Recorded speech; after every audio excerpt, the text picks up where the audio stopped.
الرحمن الرحيم الحمد لله وحده لا شريك له والصلاة والسلام على محمد لا نبي بعده ولا رسالة بعد رسالتي ولا نبوة بعد نبوتي ولا كتاب بعد كتابي ولا شريعة بعد شريعتي ولا معصوم بعد اسمتي ولا سنة بعد سنتي ولا أمة بعد أمتي صدق الله العظيم قال الله تبارك وتعالى ولا تقولوا لمن يقتل في سبيل الله أموات بل أحياء ولكن لا تشعرون صدق الله العظيم وصدق رسوله النبي الكريم ونحن على ذلك لمن الشاهدين والشاكرين والحمد لله رب العالمین۔ میرے محترم بزرگوں اور عزیز ساتھیوں، قربانیوں کا جو ایک سلسلہ سیدنا ابراہیم علیہ السلام کے صاحبزادے اسماعیل علیہ السلام سے جو شروع ہوا، اس کے بعد حضرت عثمان ابن عفان، سیدنا عمر ابن خطاب رضی اللہ تعالی عنہ، اور اس کے بعد 10 محرم الحرام یعنی عاشورے کے دن سیدنا امام حسین رضی اللہ تعالی عنہ کی شہادت پر یہ سلسلہ ختم نہیں ہوتا ہے۔ اسلام میں بہت سی شہادتیں ہیں۔ ہم تاریخ کا مطالعہ کریں تو یہ بات سمجھ میں آئے گی کہ اسلام کے لیے، دین کی بقا اور تحفظ کے لیے کس کس انداز سے اور کن کن لوگوں نے اللہ کے حضور اپنی جان کا نذرانہ پیش کیا۔ ان تمام میں سے ایک اللہ کے رسول صلی اللہ علیہ وسلم کے نواسے سیدنا امام حسین رضی اللہ تعالی عنہ بھی ہیں، جنہوں نے اس دین کی خاطر، اسلام کی خاطر اپنی جان کا نذرانہ پیش کیا۔ ایک تاریخی واقعہ ہے، ہم نے اس کو ایک الگ انداز سے سنا اور سمجھ لیا ہے، ایک تیوہار بنا لیا ہے۔ اللہ کے رسول صلی اللہ علیہ وسلم پر جب آپ صلی اللہ علیہ وسلم حج کے لیے تشریف لے گئے، قرآن کی آیت الیوم اکملت لکم دینکم واتممت علیکم نعمتی ورضیت لکم الاسلام دینا، اللہ نے دین کی تکمیل کا، دین کو مکمل کرنے کا مژدہ سنایا کہ محمد عربی صلی اللہ علیہ وسلم اب آپ پر دین مکمل کر دیا گیا۔ اب اسلام کے اندر جو بھی واقعات رونما ہوں گے آپ کے جانے کے بعد، ان کا دین سے کچھ لینا دینا نہیں ہے، وہ اسلام کی تاریخی واقعات ہیں۔ حضرت امام حسین کی جو شہادت ہے وہ اسلام کی تاریخ کا ایک بدنما داغ ہے، اور ہم نے اس کو صحیح سے سمجھا ہی نہیں کہ اصل کیا ہے۔ آپ اپنے ذہن کو تھوڑا پیچھے لے کر کے چلیں، سیدنا عثمان غنی رضی اللہ تعالی عنہ کی شہادت ہوتی ہے، آپ کو چند باغیوں نے شہید کر دیا، آپ کی حفاظت جو کرنے والے ہیں حضرت حسن حضرت حسین دونوں، واقعے کو شروع سے بتا رہا ہوں تاکہ سمجھ میں آ جائے کہ یہ جو تفریق پیدا ہوئی، یہ جو شوشہ اٹھا، اس کی شروعات کہاں سے ہوئی۔ حضرت عثمان غنی رضی اللہ تعالی عنہ قبیلہ بنو امیہ سے ہیں، حضرت امیر معاویہ رضی اللہ تعالی عنہ بھی قبیلہ بنو امیہ سے ہیں۔ آپ کو خارجی لوگوں نے جو اسلام کے بیس میں، اسلام کے لباس میں منافقین تھے، آپ رضی اللہ تعالی عنہ کو قرآن کریم کی تلاوت کرتے وقت شہید کر دیا۔ اب حضرت امیر معاویہ رضی اللہ تعالی عنہ یہ مطالبہ کرتے ہیں وقت کے خلیفہ سے، حضرت عثمان کے بعد حضرت علی کو خلیفہ بنایا جاتا ہے، آپ رضی اللہ تعالی عنہ کے ہاتھ پہ حضرت امیر معاویہ بیعت نہیں کرتے۔ شوشہ یہاں سے شروع ہوتا ہے، جو سیدنا امام حسین کی شہادت پر جا کے ختم ہوتا ہے۔ آپ خلافت پر بیعت کیوں نہیں کرتے؟ آپ کا مطالبہ ہے حضرت علی سے کہ جن لوگوں نے سیدنا عثمان رضی اللہ تعالی عنہ کو شہید کیا، ان کو مدینے کے چوراہے پر پھانسی پہ لٹکایا ہے۔ آپ کا مطالبہ بھی جائز ہے، لیکن ان سب واقعات میں ایک بات آپ ذہن میں رکھیں، میں ہوں چاہے آپ ہو، چاہے وقت کا قطب ابدال کیوں نہ ہو، ان تمام واقعات کے اندر جن جن لوگوں نے شمولیت اختیار کی یا جن کا نام کتب تاریخ میں ملتا ہے، ہمارے پاس یہ اتھارٹی نہیں ہے کہ ہم ان میں سے کسی ایک کو بھی برا کریں۔ اتھارٹی نہیں ہے ہمارے پاس، ہم اپنے اعمال سے باخبر ہیں۔ ابھی 2011 کی بات ہے، میں چپلون جماعت میں تھا 40 دن کی، تو گشت کے لیے میں نکلا، ایک صاحب آئے اپنے بچے کو لے کے چھوٹے سے، محرم کا دن تھا، عاشورے کا، اور مولانا کھڑے تھے بیچارے، میں جانتا نہیں تھا ان کو کس مسلک کے ہیں، میرے ایک مولانا تھے، اس آدمی نے ان کو مولانا کہہ کے مخاطب کیا کہ مولانا یہ 10 عاشورے کا کیا مسئلہ ہے، ذرا بتاؤ تو۔ اللہ معاف کرے، تو مولانا نے ان الفاظ سے حضرت امیر معاویہ کو پکارا کہ میں سوچ میں پڑ گیا کہ بھائی اگر نوح علیہ السلام کا بیٹا آپ پر ایمان نہ لایا تو اس میں نوح علیہ السلام کو برا بھلا کہنے کی کیا ضرورت ہے؟ لوط علیہ السلام کی بیوی اگر لوط علیہ السلام پر ایمان نہ لائی تو اس میں لوط علیہ السلام کا کیا قصور ہے؟ ابراہیم علیہ السلام کے ابا آزر اپنے بیٹے پر اگر ایمان نہ لائے تو اس میں حضرت ابراہیم علیہ السلام کا کیا قصور ہے؟ اگر یزید نے غلطی کی تو اس میں حضرت امیر معاویہ کا کیا قصور ہے؟ ان کے دادا حضرت سفیان رضی اللہ تعالیٰ عنہ کا کیا قصور ہے کہ وہ تو سفیان کا پوتا تھا، معاویہ کا بیٹا تھا؟ اللہ اکبر، یہ الفاظ، ارے ہم تھوڑا دماغ سے سوچیں۔ جس شخص نے اللہ کے رسول کو دیکھا ہو، کاتبین وحی جو 24 ہیں ان میں سے ایک سیدنا امیر معاویہ رضی اللہ تعالی عنہ ہیں، اگر یزید نے غلطی کی ہے تو امیر معاویہ کا کیا قصور ہے؟ میں نے کہا مولانا آپ حضرت امیر معاویہ کو کیوں ایسے پکار رہے ہیں کہ معاویہ کا بیٹا تھا، سفیان کا پوتا تھا، کیا آپ سفیان کو نہیں جانتے؟ میں بولا جانتا ہوں۔ یہ کیا جانتے؟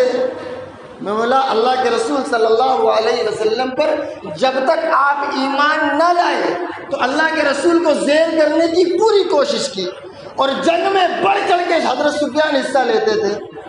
آپ اتنا ہی کہیں گے نا، اس کے بعد کی زندگی آپ نہیں جانتے۔ جنگ جمل، جنگ صفین، یرموک کی لڑائی ہوئی، ساری کی ساری فنڈنگ، جتنا پیسہ لگا حضرت سفیان رضی اللہ تعالیٰ عنہ نے دیا۔ آپ ساری زندگی ملال کرتے تھے کہ میں نے وہ روپیہ، وہ طاقت جو اللہ کے رسول کے اگینسٹ استعمال کی، میں چاہتا ہوں میری موت سے پہلے پہلے اس کی بھرپائی ہو جائے۔ تو ہمیں یہ اتھارٹی نہیں ہے کہ ہم اس واقعے میں جن لوگوں کا بھی نام آئے غلط القاب سے ان کو پکاریں، بہرکیف چاہے وہ کوئی بھی ہو۔ علامہ ابن تیمیہ وقت کے بزرگ محدث، بہت بڑے بزرگ گزرے ہیں، جب جنگ جمل اور جنگ صفین ہوئی، آپ رحمۃ اللہ علیہ سے ایک شخص نے پوچھا کہ آپ کا یزید اور حضرت حسین رضی اللہ تعالی عنہ کے واقعے کے تعلق سے کیا موقف ہے؟ آپ اس بارے میں کچھ مجھے ہدایت دیجیے، کچھ اس واقعے پر روشنی ڈالیے۔ علامہ ابن تیمیہ کے الفاظ ہیں، آپ نوٹ کر لو، مرنے تک کام آئے۔ آپ نے فرمایا اس جنگ کے اندر جو یزید اور حضرت امام حسین کے درمیان میں ہوئی، میں نہیں تھا، مجھے اللہ نے بچایا۔ اب میرا فرض بنتا ہے کہ میں ان واقعات پر، اس واقعے کربلا پہ کچھ نہ بول کے اپنی زبان کی حفاظت کروں۔ اللہ نے میرے جسم کی حفاظت کی کہ مجھے اس جنگ میں شریک نہ کیا، چاہے میں امام حسین کی طرف سے ہوتا یا یزید کی طرف سے ہوتا، جب اللہ نے میری اس وقت حفاظت کی، میں نہیں تھا، تو میرا یہ فرض بنتا ہے کہ تیمیہ تو اس واقعے کے تعلق سے کچھ نہ بول کے اپنی زبان کی حفاظت کر لے۔ اکثر جو ہمارے علماء ہیں اس واقعے کے تعلق سے خاموشی اختیار کرتے ہیں، کیونکہ مختلف ہی ہے، عجیب عجیب طریقے سے علماء حضرات نے جس کا جہاں تک علم ہے اس واقعے کو پیش کیا ہے۔ تو میں یہ عرض کر رہا تھا کہ حضرت عثمان غنی کے بعد جب حضرت علی خلیفہ ہوئے تو حضرت امیر معاویہ رضی اللہ تعالی عنہ جو بنو امیہ کے ایک فرد تھے، جس کے حضرت عثمان غنی بھی تھے، انہوں نے حضرت علی سے مطالبہ کیا کہ جن لوگوں نے حضرت عثمان کو شہید کیا ہے، میرا یہ مطالبہ ہے کہ آپ ان کو مدینے کی گلیوں میں، مدینے کے چوراہے پر پھانسی دیجیے۔ یہ رائے کا اختلاف ہے یہاں پہ۔ حضرت علی رضی اللہ تعالیٰ عنہ نے جواب دیا، معاویہ باغی جو ہیں اس وقت اتنی بہترین اور اتنی طاقت اور اتنے قوی پوزیشن میں ہے کہ اس وقت یہ ممکن نہیں ہے، جو آپ مطالبہ کر رہے ہو یہ اس وقت ممکن نہیں ہے کہ اگر میں آپ کی رائے پر، آپ کی بات پر عمل شروع کر دوں تو میری خلافت کا سارا نظام درمرم ہو جائے گا۔ اس لیے میں یہ چاہتا ہوں کہ آپ اپنے اس مطالبے سے دستبردار ہو جائیں اور میرے ہاتھ پر آپ بیعت کر لیں۔ کیا فرمایا آپ نے کہ آپ میرے ہاتھ پر بیعت کر لیں، اور اگر آپ ایسا نہیں کریں گے، سنیے الفاظ، کہ آپ اگر ایسا نہیں کریں گے تو قرآن کریم میں اللہ جل جلالہ و عم نوالہ نے واضح الفاظ میں ارشاد فرمایا وَإِن طَائِفَتَانِ مِنَ الْمُؤْمِنِينَ اقْتَتَلُوا، کہ خلیفہ وقت کے ساتھ اگر کوئی بغاوت کرتا ہے تو وقت کے خلیفہ کو یہ اختیار ہے کہ وہ سامنے والوں سے جنگ کرے اور ان کو اس بات پر آمادہ کرے کہ وہ وقت کے خلیفہ کے ہاتھ پر بیعت کرے۔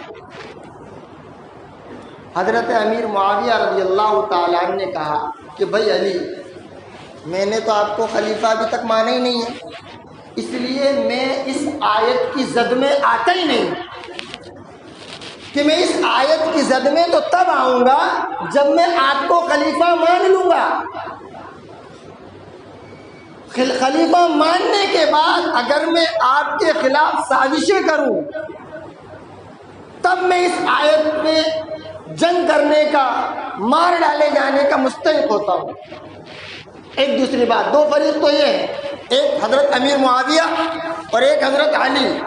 ایک فریق وہ ہے جو نہ تو حضرت علی کے ساتھ ہے نہ حضرت امیر معاویہ کے ساتھ ہے، بڑے بڑے صحابہ ہیں اس کے اندر بھی، حضرت ابو سعید خدری ہیں، انس بن مالک ہیں، وہ سارے کے سارے کیا سمجھتے ہیں کہ بھئی ہمارا آپ کے اس واقعے سے کچھ لینا دینا نہیں، ہم نہیں چاہتے کہ مسلمانوں کا آپس میں خون بہے. اور کمال کی بات ہے، حضرت امیر معاویہ کے ساتھ آپ صلی اللہ علیہ وسلم کی سب سے چہیتی بیوی ماں عائشہ رضی اللہ تعالی عنہا بھی ہے. آپ کس کے ساتھ ہیں؟ حضرت امیر معاویہ کے. فرق کیا ہے؟ بات کو سمجھنے کا فرق ہے. بات حضرت امیر معاویہ کی بھی غلط نہیں ہے، آپ کا مطالبہ بھی غلط نہیں ہے. بات حضرت علی رضی اللہ تعالی عنہ کی بھی غلط نہیں ہے. آپ نے جو کہا حضرت امیر معاویہ سے وہ بھی غلط نہیں ہے. اسی کی پاداش میں 2 جنگیں ہوئی، جنگ جمل، جنگ صفین. حضرت علی رضی اللہ تعالیٰ عنہ، واقعہ لمبا ہے، وقت کم ہے، میں مختصر کر کے بتاتا ہوں. حضرت علی رضی اللہ تعالیٰ عنہ کو قتل کر دیا جاتا ہے. آپ کے بڑے بیٹے، ہمیں صرف حضرت حسین یاد ہے، ہمیں صرف کیا یاد ہے؟ حضرت حسین یاد ہے. حضرت حسن یاد ہی نہیں ہے یاد کسی کو؟ اور بھی کوئی نام یاد ہے کہ حضرت علی کے بیٹے تھے؟ عمر ابن علی کسی کو یاد ہے؟ ابو بکر ابن علی کسی کو یاد ہے؟ نہیں یاد ہے. محمد ابن علی کسی کو یاد ہے؟ قاسم ابن علی کسی کو یاد ہے؟ تقریباً 40 سے زائد حضرت علی رضی اللہ تعالیٰ عنہ کی اولاد ہے، لیکن ہمیں نام صرف حضرت حسین کا یاد ہے. آپ کی بیویاں کتنی تھی یاد ہے؟ ایک بیوی یاد ہے صرف. کون؟ آپ صلی اللہ علیہ وسلم کی چہیتی بیٹی، لخت جگر، فاطمۃ الزہرا، جنتی عورتوں کی سردار.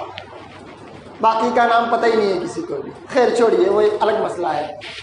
آپ کو وقتی طور پہ حضرت حسن کو، حسین کو نہیں، کن کو؟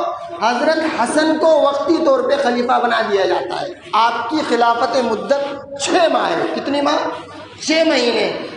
لیکن یہ واقعہ اندر اندر چل رہا ہے، واقعہ اندر اندر پنپ رہا ہے خارجیوں کو قتل کرنے کا. یہ مطالبہ جو کا تو قائم ہے کہ جنہوں نے حضرت عثمان کو قتل کیا ہے ان کو مدینے کے چوراہے پر لٹکایا جائے. حضرت حسین سے بھی مطالبہ ہے. آپ رضی اللہ تعالی عنہ نے خون خرابے کو ختم کرنے کے لیے حضرت امیر معاویہ رضی اللہ تعالی عنہ کو خلیفہ بنایا، اور آپ نے سب سے پہلے ان کے ہاتھ پہ بیعت کی، اور جتنے بھی صحابہ اس وقت موجود تھے سب کو کہا کہ آپ تمام بھی، اگرچہ میری ناقص رائے یہ ہے کہ حضرت امیر معاویہ اس کے اہل نہیں ہے، لیکن اس فتنے کو دبانے کے لیے آپ تمام حضرت امیر معاویہ کے ہاتھ پر بیعت کر. لوگوں نے حضرت حسن کو عار دلائی کہ آپ کیا کر کیا رہے، آپ سمجھ میں نہیں آ رہا ہے. آپ کے والد محترم نے جس آدمی کے خلاف 2 جنگیں لڑی ہوں، آپ اس کے ہاتھ پہ بیعت کر لیے اور کرنے کے لیے کہہ رہے ہیں. کمال ہے. آج اس کا تصور ہے؟ کر سکتے ہم لوگ ایسا؟ نہیں کر سکتے میرے محترم بزرگوں دوستوں. لیکن حضرت امام حسن رضی اللہ تعالی عنہ نے فرمایا کہ میں دنیا نہیں، میں آخرت کی وہ ہولناکی دیکھ رہا ہوں، وہ سمجھ رہا ہوں جو آپ لوگ نہیں سمجھ رہے اور نہیں دیکھ رہے. واقعہ یہ ہوتا ہے کہ آپ رضی اللہ تعالی عنہ کو زہر دے دیا جاتا ہے، آپ کی شہادت ہو جاتی ہے. حضرت امیر معاویہ کا وہ زمانہ ہے، اس زمانے میں یہ ایشیا، افریقہ، ان ممالک میں بہت زیادہ اسلام پھیلا ہے، جنگیں بہت زیادہ ہوئی ہیں. حضرت امیر معاویہ اپنے ہی زمانے خلافت میں یزید بدبخت کو خلیفہ نامزد کر دیتے ہیں. آپ رضی اللہ تعالی عنہ کا انتقال ہو جاتا ہے. یزید خلیفہ مقرر ہوتا ہے. ابھی کوئی مشورہ نہیں ہوا ہے، جبر والا خلیفہ، زبردستی خلیفہ بن جاتا ہے. اور حضرت امام حسین رضی اللہ تعالی عنہ کو خط لکھتا ہے کہ آپ میرے ہاتھ پر بیعت کریں. ابن زیاد ایک گورنر ہے، ایک حر ابن زیاد ہے، ایک عقیل ابن زیاد ہے، ایک عبید اللہ ابن زیاد ہے.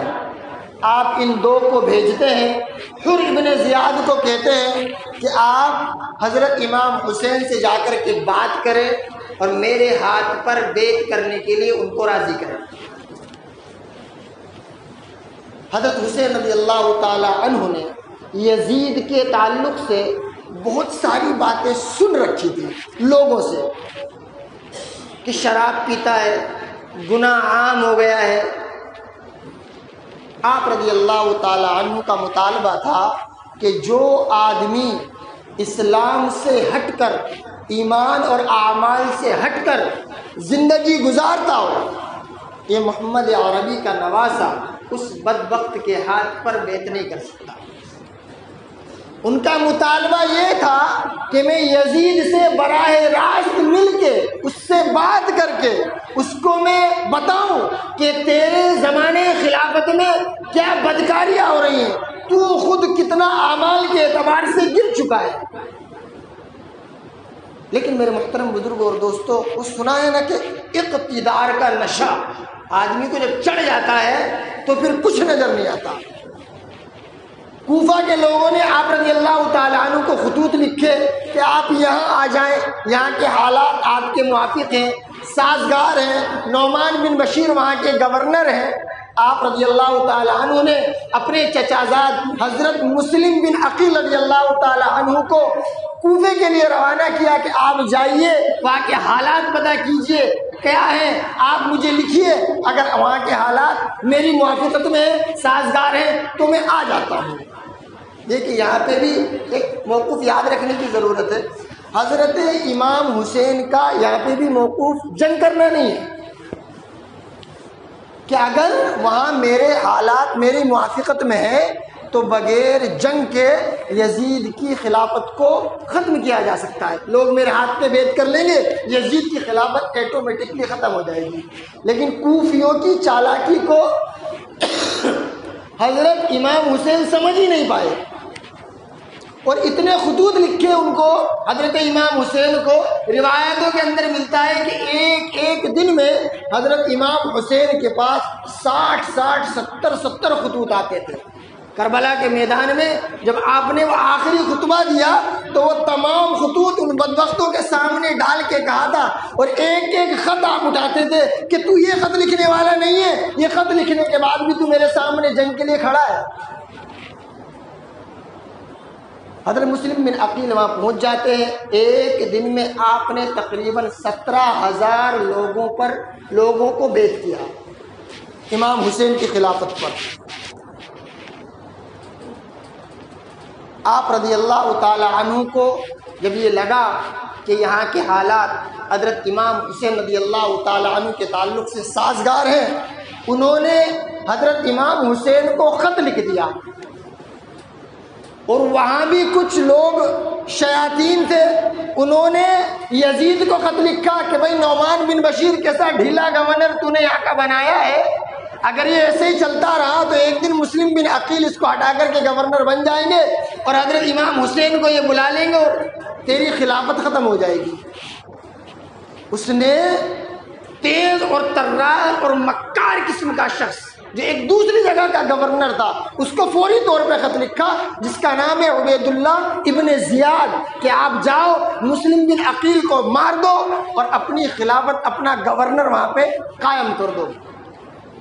آپ گئے، آپ نے جانے کے بعد سب سے پہلے حضرت مسلم بن عقیل کو قتل کیا۔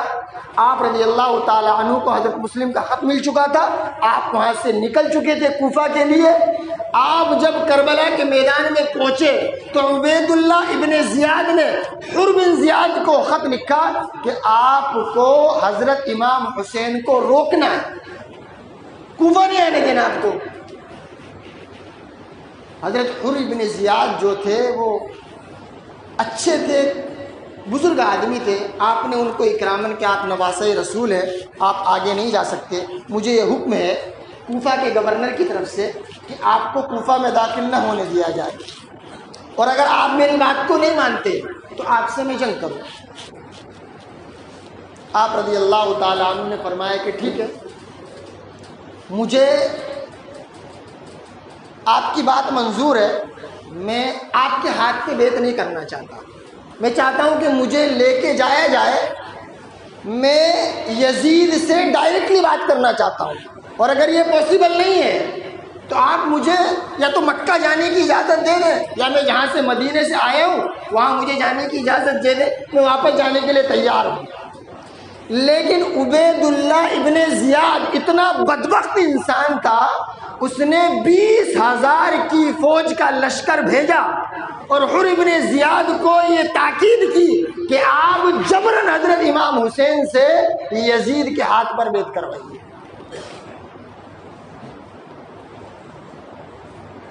آپ رضی اللہ تعالیٰ عنہ کا بار بار یہی مطالبہ کہ میں حق کے سامنے جھک سکتا ہوں، ناحق کے سامنے نہیں جھک سکتا، میں یزید سے ڈائریکٹلی بات کرنا چاہتا ہوں۔ آپ رضی اللہ تعالیٰ عنہ کربلا کے میدان میں خیمہ زن ہے، آپ کا پہلے پانی بند کیا جاتا ہے، کھانا بند کیا جاتا ہے۔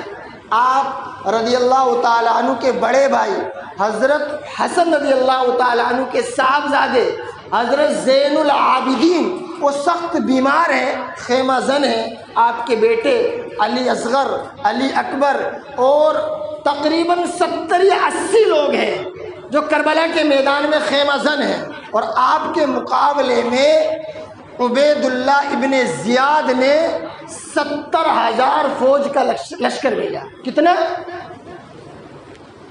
اور یہ سارے کے سارے کون لوگ تھے؟ وہی لوگ جنہوں نے حضرت امام حسین کو کوفہ بلانے کے لیے خط لکھا، لیکن جنگ کرنے کے لیے آمادہ کیوں ہو گئے؟ میرے محترم بزرگوں اور دوستو، وقت کی قلت ہے، انشاءاللہ آئندہ ہفتے تفصیلاً بتاؤں گا کہ یہ لوگ آپ رضی اللہ تعالیٰ عنہ کو خط لکھنے کے بعد آپ سے جنگ کرنے کے لیے کس طرح آمادہ ہوئے، اور آپ رضی اللہ تعالیٰ عنہ کو کیوں کر انہوں نے قتل کیا، ایسی کیا وجوہات تھی؟ میرے محترم بزرگوں اور دوستو، ضرورت اس بات کی ہے کہ آج ہم بھی جانیں، اپنے اسلاف کی قربانیوں کو سمجھیں کہ کس طرح دین کے تحفظ کے لیے، کس طرح دین کے لیے انہوں نے اپنی جانوں کی قربانی پیش کی، لیکن انہوں نے بے دینی کے آگے سر خم تسلیم نہیں کیا، سر کٹانا منظور کیا، لیکن غلط آدمی کے سامنے سر کو جھکانا منظور نہیں کیا۔ اللہ تعالی ہمیں بھی اپنے اسلاف اور صحابہ کی زندگی پر عمل کرنے کی توفیق عطا فرمائے، آمین ثم آمین، وآخر دعوانا الحمدللہ رب العالمین۔